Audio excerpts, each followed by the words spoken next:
Welcome, everyone. This is Pineleaf Noodles, and you're listening to LOTRO Players News, where we take a look at the latest news in LOTRO, and here at LOTRO Players. And this week we have with us Harry Adwin. Hi. Maven. Hey, y'all. And Sanswinda. Hello. Hello, everyone, and let us head into the game news for this week, where the servers will be down on Monday morning from 8 p.m. to 8 a.m. to 12 p.m. U.S. Eastern Time, server time, for an update to the game. So we get release notes at the time, right? Like, we shouldn't be expecting advanced release notes, is that right? Cordovan likes to give advanced ones, but Cordovan's at Gen Con this week. Okay. So therefore, someone else put it up, and that... Do we know what it's going to entail, or not? I have a feeling that a fix to Mysteries of the Kashkarm is going to be one of the items there. That's probably the main thing, I'll bet you. Yeah. But whether or not there's anything... What exactly is that instance? I think that's the one out of Nargroth. It's either Nargroth or Nairband. I did the end instance in Nairband. I didn't have any problems with it.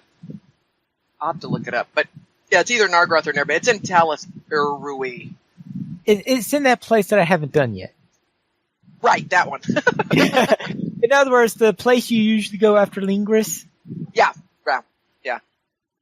It's one of the later instances. It might even be one of the end instances. One of the instances that gives you, the rep rewards. So a place with brain bleach?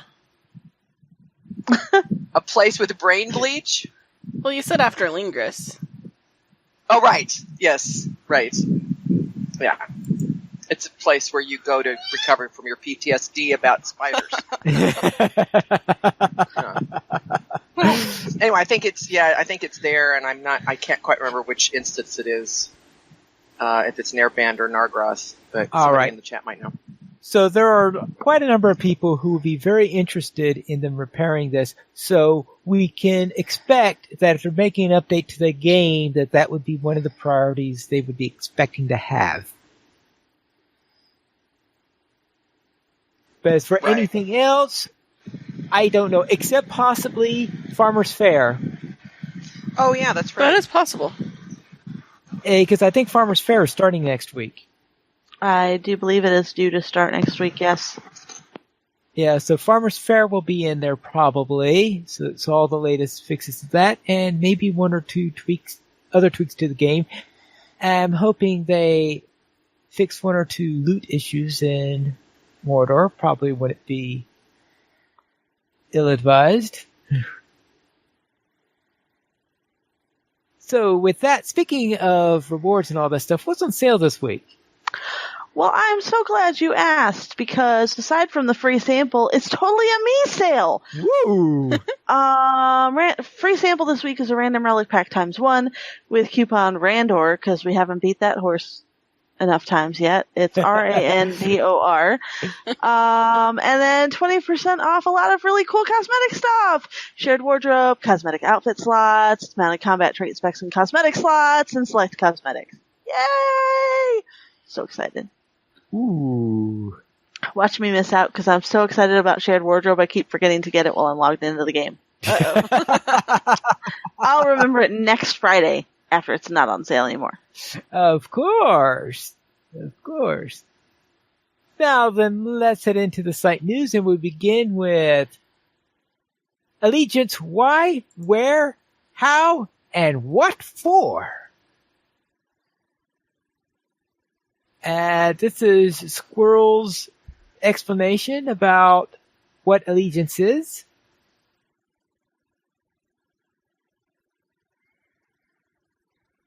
And anyone have any comments on it? By the silence. No, I just reached 110, so I have no comments yet because I haven't done anything yet, because that was last night. Ah, yes. And I'm only level 107, so... Whatever time that was. Yes, and I think I know what Tenfang was up to after he hit 110.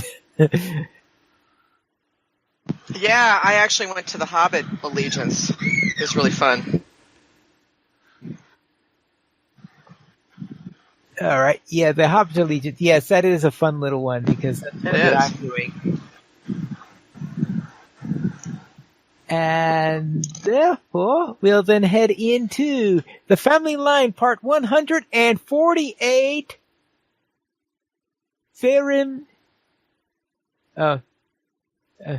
Feynmans Promise. Have I been saying his name wrong all this time? Feynmans Promise. And in this case, this is Part 148. That means if my guess about it going for 150 is right, there are going to be 2 more installments. And it does look like something that would be consistent with 2 episodes left. So it may be the end, but we know he can be tricksy at times.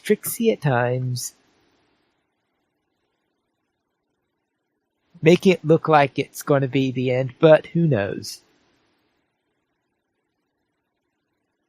And after that, we have the Antipodean writer, Azanul Bazaar. Can you say that better, Maven? What? What am I saying? Antipodean? No. No, as an Oh, old as an old bazaar. As an old bazaar. Azanul Bazaar. Pretty good, Pine Leaf. All right. And proof that Pine Leaf is not a dwarf. yeah, that's the problem. Yeah, I really can't. And that is probably a bit long for me to recite in this show. In fact, it's almost as long as some of our prose works. So I think I will pass on reading that unless you object. Oh my goodness gracious, the Fenrod is also huge. Yeah. Fenoriad. Yeah, these are long ones. A Homeric retelling of the fall of the Noldor. Oh, good grief. Oi! Compared to Tolkien's... They were cool reads, though, so definitely go read them. Definitely worth reading, but yeah, long. Yeah. Maybe we'll have Pine Leaf do a separate recording. Separate recording. Yeah, we will need a separate recording for that, otherwise you'd be here all night. And then we head into... Sans, do you have a new player question of the week for us? Sure. I was trying to get the consolation prize after the dwarf that I, bet on lost the race. What are possible reasons for not being able to get a consolation prize? If somebody's popped it open and has just left the loot panel open, because unfortunately that's one of those shared chest thingies that you have to wait for everybody else to be done using, so only one person can use it at a time, which is actually kind of a flaw that probably should be fixed. Why don't they just award you the item then and auto close? Because it's a random... Yeah, it works fine if you have auto loot turned on, but if you don't have auto loot turned on, it's a loot panel that pops up and you have to actually manually close it. Oh, that's the thing. Okay, because I don't know, because I have auto loot on, so therefore... Yeah, I have auto loot turned on too. So it's not an issue for me, but for people who don't have auto loot turned on, pay attention to what you're doing. Does it make any difference, like, if you just go from one race to another? Can that cause problems to you, or...? That can occasionally cause problems because after you lose the race, you get a debuff timer, which is consolation prize, which allows you to use the consolation present, but you can only use it once. So in addition to this, you get like a second internal thing that keeps track. So if you go from one race while the timer is still active and you bet on a dwarf in another race, and the race finishes before your timer is inactive, then you end up not being able to use the second chest. Maybe they should have separate timers for hobbits and dwarves. That would be nice. That would be nice. So that does raise a question. Could you use one, if somebody had it popped open on one consolation box, does that affect the other consolation box at the other place? No. Okay. Okay, now, just a little, not devil's advocate, just like a little possibility, small possibility. Maybe somebody opened the chest and they crashed. Could be. Could have happened. That could cause problems. That could cause problems, but then I don't there want to would be necessarily an automatically assume indication they're that being the a jerk. person's gone link dead.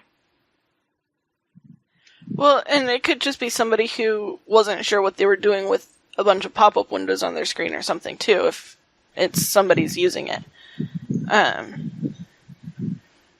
That could accidentally cause that problem. But it's still annoying.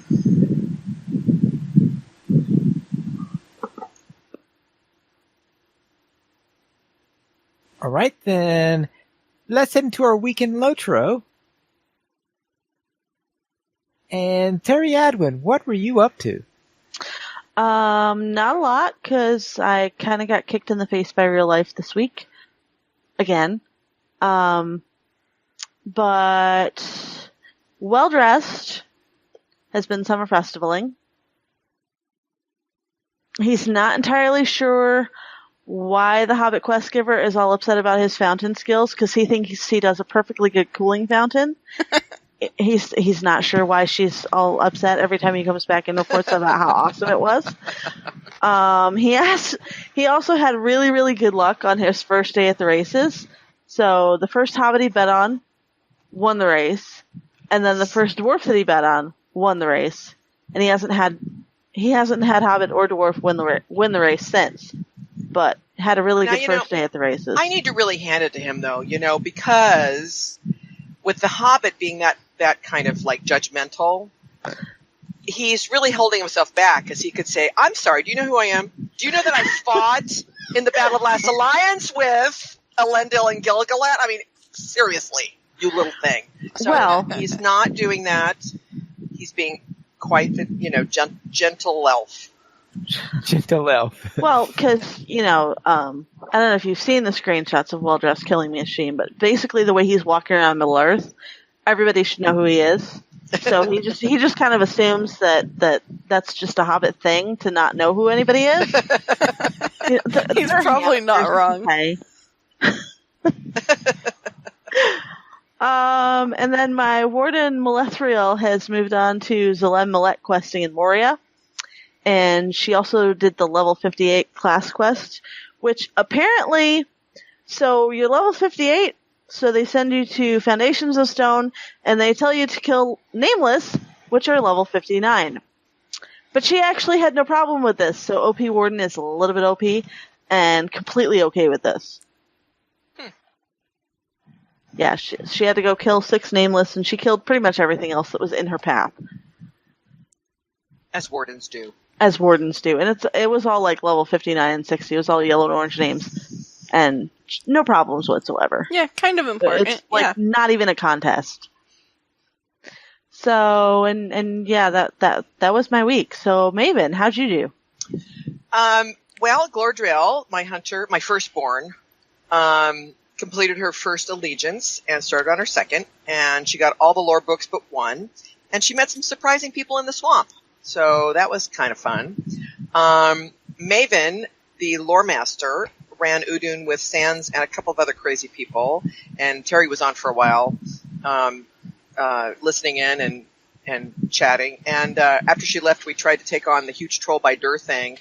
And what were we, 107s, 107s, 108s? Yeah, he was only red. I mean, come on, I should have been fine. But it didn't work out very well, so... Master. It was purple when I saw it. Yeah, well, I think when we were, 107, 108, he was red by that time, but it didn't matter. It's like, take you out with one, one is big. I think he swiped at me once and I was down. But we did get our revenge the next night, because Maven participated in the Sanswinda Desensitization project with the raiding kin that we are allied with, and we went through Lingris with them, and went to all the places that had Mordor chests and pages and whatnot. So Sans got to get immersed in spiders with a raid, with like 10 other people, 11 other people. So it was great. So that was good. And then we also went back and took revenge on this guy with that raid and took him out 2 times actually. So that was pretty awesome. What I didn't say is on here, and I'm going to add a 4th that's not on here, is today Pine Leaf was kind enough to let Sanswinda bring along me and Sansa's sister into Udun. And so Tin Fang Warble, my Ariad High Elf Minstrel, is now like 108, and we ran a big chunk of Udun today. So that was really nice. Actually, I think you're 110 now. I think he's 110. Oh, I'm 110. That's right, 110, because he did his allegiance. He went and did the Hobbit allegiance. Yeah. That's right. So that was pretty awesome. And, I would love to say, oh, yeah, it was no problem, an Ariad elf, bloody, but having Pine Leaf along, who was a 115 warden, helped a lot. To keep from dying more than I did. That little hobbit. She's intrepid. Well, some about hobbits. Sanswinda's the same way. I mean, God, bloodthirsty and just like, just Pine Leaf's probably a little bit less bloodthirsty. Boy, I tell you. So anyway, Sans, how about you? So how did the desensitization project go? Did it work? Maybe. I mean, we were in that other place earlier today, and it's like, oh, these little spiderlings, no problem. Yeah, that's right. Yeah, that's right. Like, it was fine. The Gredbig were the worst things in that place this time, so that was a change. Yeah, when we actually get to that point, we're probably just gonna have to do multiple days in a row, guys, if we don't finish that all at once. Either that or we just do a marathon. Just like a marathon Spidey Land. We don't, Spidey Land or bust. That's right. No, by the end, it wasn't as bad as it was at the beginning, so.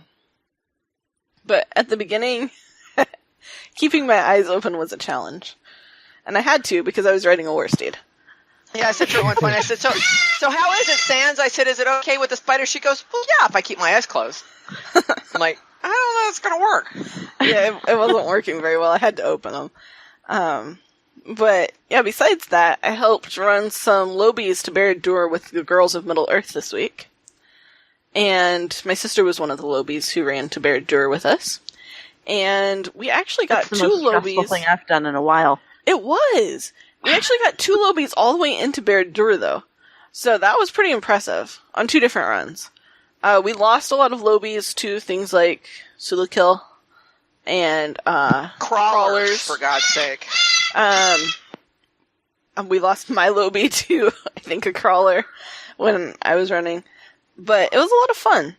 And it was an interesting challenge. I feel like there are some other places where the aggro radius is bigger, but maybe I'm just misremembering. And yeah, I think we spent a little bit over 2 hours doing that, so quite the adventure, and it's very nice. The mysterious door works for low-level alts. I think I took a level 6 Bob Windiel in for the Barad Dur run. And then, not very long after that, I introduced my 7-year-old nephew. Well, he was introduced to LOTRO. We finally convinced him to help get his dwarf out of the intro area by doing some quests. He's not very good at reading, so he thinks quests are kind of boring because he can't read them himself. So we helped him get through the intro, and then we were taking him on a tour of the housing neighborhood because we added him to our kinship, and we had a kin house, and so he went and he used his door to visit the kin house, and walks into the kin house, and he's looking around, and he's like, oh, fire pit with food on it, cool! And then he's like, oh, what's this? And he's pointing to a mysterious door with a nice red eye in the middle of it. He's like, this looks cool. And I was like, well, that's the door to Mordor. He's like, great. And he clicks on it. And his arms raised, and my sister and I look at each other, and we're like, you probably don't really want to go there. He's like, yes, I do, as he disappears. And we're like, well, we can't let him go alone. So we go through the door, too. And we get to the other side. And he's like, okay, let's go kill stuff. And we're like, buddy, you're level 7. you're not going to kill anything in Mordor right now. They're going to think you're lunch meat. He's like, what? So we tried to explain, like, the mobs around here are at least 105. Level 7, you're not going to do any damage against them. Like, we need to get out of here. And he's like, well, then I'll just take the stable horse. But the stable horse doesn't go to anywhere that you can go at level 7. So then he's pretty bummed. He's like, well, I'll just port. And I was like, great. How about you use your milestone? What's that? So we're looking at his computer. Oh, that's the skill that's on cooldown. When did you use that? I don't know. All right, so we're not using the milestone. Well, how about the map to the party tree? Oh, I was at the party tree earlier. Well, do you have a map? No. He used his map to the party tree. Housing neighborhood? He had just used that port to get to the door that sent him to Mordor. So it's on an hour cooldown. He's got like 59 minutes on it still at this point. He was down to 58. And we're like, well, alright then, we're just going to use a death port. You just run out, say hello to something, and you'll be back in Thorin's Hall. Easy. Before you know it. Like, painless, just go say hi, and you'll die, and you'll be back in Thorin's Hall. And he goes, now, this is the kid who, when I took my first high elf through this same mysterious door at level 5, urged me to go die. He says, no! And runs and hides. Behind a bunch of guys, like the suppliers and stuff in the tent area. He's like, I do not want to die. We're like, well, it's painless. It's not really death. Like, you'll just be scared and you'll go back to Thorin's Hall.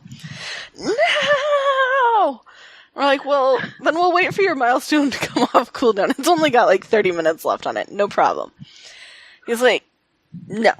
I want to go back to the house.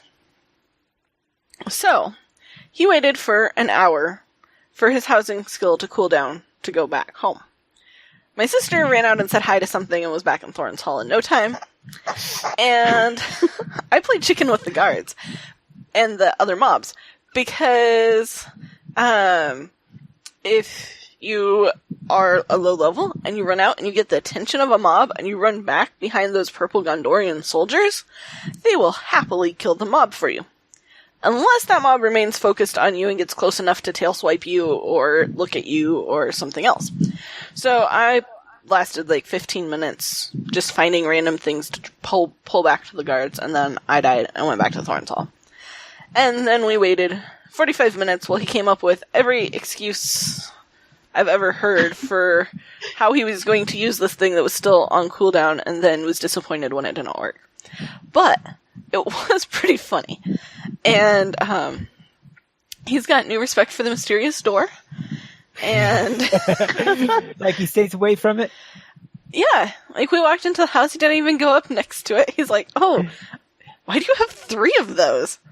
I'm like, well, 3 of them? All my alts have them. I have more doors than I know what to do with to Mordor. More doors to Mordor. Yep. But yeah, that was adventurous. And then my sister, she had so much fun on Sunday with the girls of Middle Earth running to Barad-dûr as a lobby that she got the Mordor expansion. And today, with Pineleaf and Maven, we introduced her to Udun on her Ariad High Elf. So, that was actually a lot of fun. Though I'm realizing all the things that I forgot needed to probably be explained. And yes, Terry, you can say I told you so a bunch of times. Like, her highest character before this, like, highest character leveling regularly, is level 46 or 7 right now.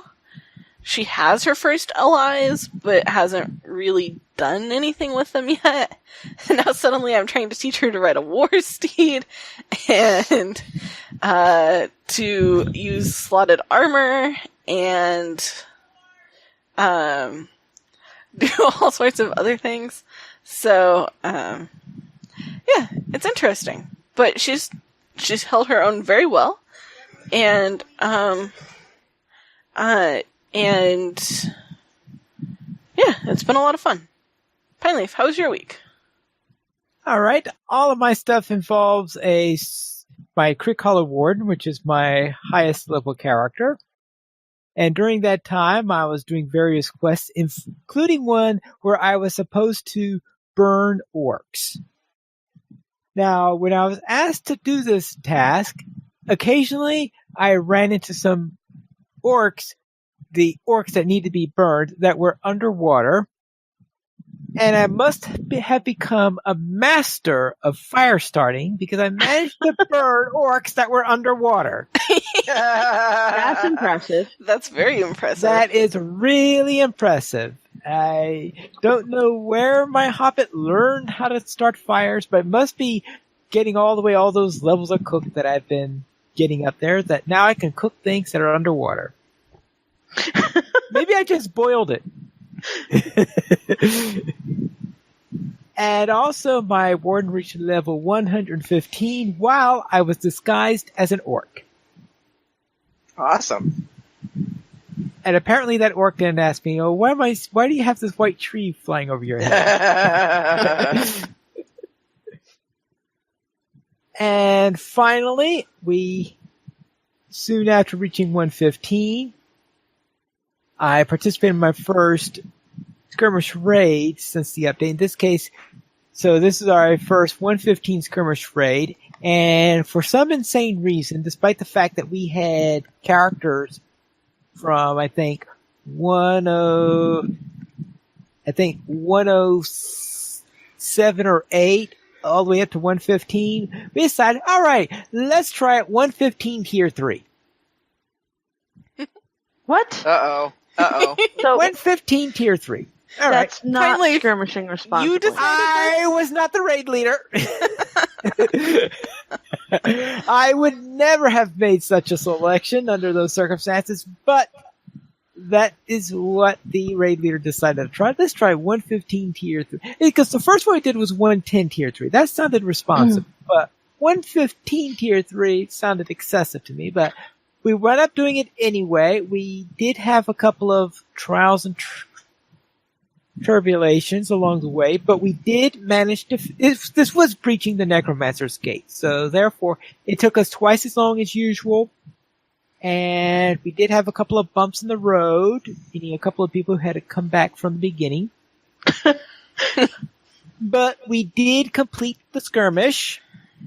And what's more is because we were running it at 115, we learned that 115 was dropping the skirmish loot, because from 106 through 114, we were seeing 0 relics, 0 crystals, or anything like that dropping during the time of skirmish. And they drop fine at 105, they drop fine at 115, but between those two levels, it's saying, well, what's a bounty? What's a relic? What's a crystal? So we did manage to see that, yes, those are really, and then we opened up the final chest at the end, 105 loot. They didn't update the loot yet to 115. Oh, And this jeez. is after 3 minutes of the raid leader telling us that make sure that you only roll if you need it. Then she looked at it and says, never mind. Because it was all junk. Oh well. We currently have 22 supporters on Patreon. If you'd like to join this illustrious rate of players and help support LOTRO players, simply go to the donations page where you can support the Players Alliance on Patreon. There you'll find rewards, including a mention on the podcast of your choice, or even be a guest with us for an episode of LOTRO Players News. We did not receive any emails this week, but if you'd like to send us one, you can send it to podcast at LOTROplayers.com. You can also follow us on Twitter, the Players Alliance at Players Ally, LOTRO Players at LOTRO Players, Ariendis at Ariendis, Maven at Tolkien Maven, Pineleaf at Pineleaf Noodles, Sanswinda at Sanswinda, and Terry Adwin at Terry Adwin.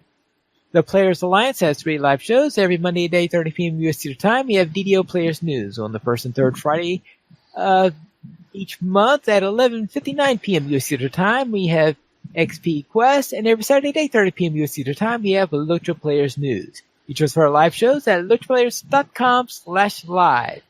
And that is all for tonight. And this is Funny Needles reminding you to skirmish responsibly.